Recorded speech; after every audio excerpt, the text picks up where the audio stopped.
Viewers, welcome back to my channel. ഇന്നൊരു ചെറിയ video ആയിട്ടാണ് വന്നിരിക്കുന്നത്. ഇന്ന് ഞാൻ നിങ്ങൾക്ക് കാണിച്ചു തരാൻ പോകുന്നത് ഞാൻ മിന്ത്രയിൽ നിന്ന് പർച്ചേസ് ചെയ്തൊരു സ്മോൾ ബാക്ക് പാക്കാണ്. അപ്പോൾ ഈ ഒരു ബാക്ക് പാക്കിൻ്റെ ഒരു ഡിസൈൻ വരുന്നത് ഒരു ജിയോമെട്രിക് ആയിട്ടുള്ള ഡിസൈനാണ് വരുന്നത്. ബെറി ബ്ലഷ് എന്ന് പറഞ്ഞൊരു ബ്രാൻഡിൻ്റെയാണ് ഈ ഒരു ബാക്ക് പാക്ക് വരുന്നത്. അപ്പോൾ ഇത് 2 കളേഴ്സിൽ അവൈലബിൾ ആണ്. ഞാൻ ഇതിൻ്റെ ബ്രൗൺ കളറാണ് ചൂസ് ചെയ്തത്. ബ്രൗൺ ഒരു ക്രീം ആണ് ഇതിൻ്റെ ബാക്കി കളർ വരുന്നത്. പക്ഷേ മറ്റ് കളർ എന്ന് പറയുമ്പോൾ ബ്ലാക്ക് ആൻഡ് വൈറ്റ് തീമിലായിരിക്കും വരുന്നത്. അപ്പോൾ മെയിനായിട്ടും ഇതിനകത്തൊരു മെയിൻ കമ്പാർട്ട്മെൻ്റ് ആണുള്ളത്. അത് കൂടാതെ 3 സിപ്പർ പോക്കറ്റ്സും ഉണ്ട്. നമ്മൾ നോക്കുവാണെങ്കിൽ പോളിസ്റ്റർ ആണ് ഇതിൻ്റെ മെയിൻ മെറ്റീരിയൽ വരുന്നത്. ഒരു 70% പോളിസ്റ്റർ ആണ് വരുന്നത്. ഒരു 30% PU മെറ്റീരിയലും വരുന്നുണ്ട്. അപ്പം ഔട്ടറിൽ ഫ്രണ്ടിൽ തന്നെ ഇങ്ങനൊരു സിപ്പർ പോക്കറ്റ് കാണാൻ പറ്റും. അത്യാവശ്യം സാധനങ്ങളൊക്കെ ഇവിടെ നമുക്ക് കീപ്പ് ചെയ്യാൻ പറ്റും. അതായത് ഇപ്പോൾ നമുക്ക് സ്പെക്സ് ഒക്കെ കീപ്പ് ചെയ്യണമെങ്കിലൊക്കെ ഇവിടെ നമുക്ക് വെക്കാവുന്നതാണ്. അതുപോലെ പേഴ്സ് വേണമെങ്കിലും ഇവിടെ വെക്കാൻ പറ്റും.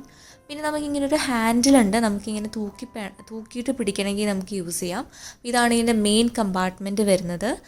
ഇവിടെ ചെറുതായിട്ട് നമുക്ക് ID കാർഡ്സൊക്കെ കീപ്പ് ചെയ്യാനുള്ള ഓപ്ഷൻസ് ഉണ്ട്. അത് കൂടാതെ അടുത്തതായിട്ട് തന്നെ ഒരു സിപ്പർ പോക്കറ്റ് ഉണ്ട്. അവിടെ നമുക്ക് മെയിനായിട്ട് കോയിൻസും ID കാർഡ്സും പെൻസും എന്ത് വേണമെങ്കിലും കീപ്പ് ചെയ്യാം. അപ്പോൾ ഈ ഒരു ഓൾമോസ്റ്റ് ഒരു 13 സെൻറ്റിമീറ്റർ ആണ് ഈ ഒരു ബാഗിൻ്റെ വിഡ്ത്ത് വരുന്നത്. അപ്പോൾ അത്യാവശ്യം സ്പേഷ്യസ് ആണ് ഇതിൻ്റെ മെയിൻ കമ്പാർട്ട്മെൻറ്റ്. നമുക്ക് അംബ്രല്ല വേണമെങ്കിലും ചെറിയ ബുക്സൊക്കെ നമുക്ക് കീപ്പ് ചെയ്യാം. പിന്നെ ഇതിൻ്റെ സിപ്പാണെങ്കിലും നമുക്ക് അത്യാവശ്യം ക്വാളിറ്റി ഉള്ള സിപ്പായിട്ട് തന്നെയാണ് തോന്നിയത്. പിന്നെ ഇതിൻ്റെ ആക്ച്വൽ റേറ്റ് വരുന്നത് 3799 റുപ്പീസാണ്. പക്ഷേ എനിക്കിത് 1500 റുപ്പീസിനാണ് കിട്ടിയത്. അപ്പോൾ ഇത് വാട്ടർ റെസിസ്റ്റൻ്റ് അല്ല. അതുകൊണ്ട് നമ്മൾ ക്ലീൻ ആക്കുമ്പം ഡ്രൈ ആയിട്ടുള്ള ക്ലോത്ത് കൊണ്ട് ജസ്റ്റ് വൈപ്പ് ചെയ്തിട്ടൊക്കെ നമ്മൾ ക്ലീൻ ആക്കാൻ വേണ്ടി നോക്കുക. പിന്നെ സ്ട്രാപ്പ് നല്ല അഡ്ജസ്റ്റബിൾ ആയിട്ടുള്ള സ്ട്രാപ്പാണ്. നല്ല ലെങ്തി ആയിട്ടുള്ള സ്ട്രാപ്പാണ്. പിന്നെ ഈ ഒരു ബാഗ് എന്ന് വെച്ചാൽ ഇങ്ങനെ പാഡഡ് അല്ല. അതുകൊണ്ട് ഓവർ വെയ്റ്റുള്ള കാര്യങ്ങളൊന്നും നമ്മൾ ഇതിനകത്ത് ക്യാരി ചെയ്യാത്തതാണ് നല്ലത്.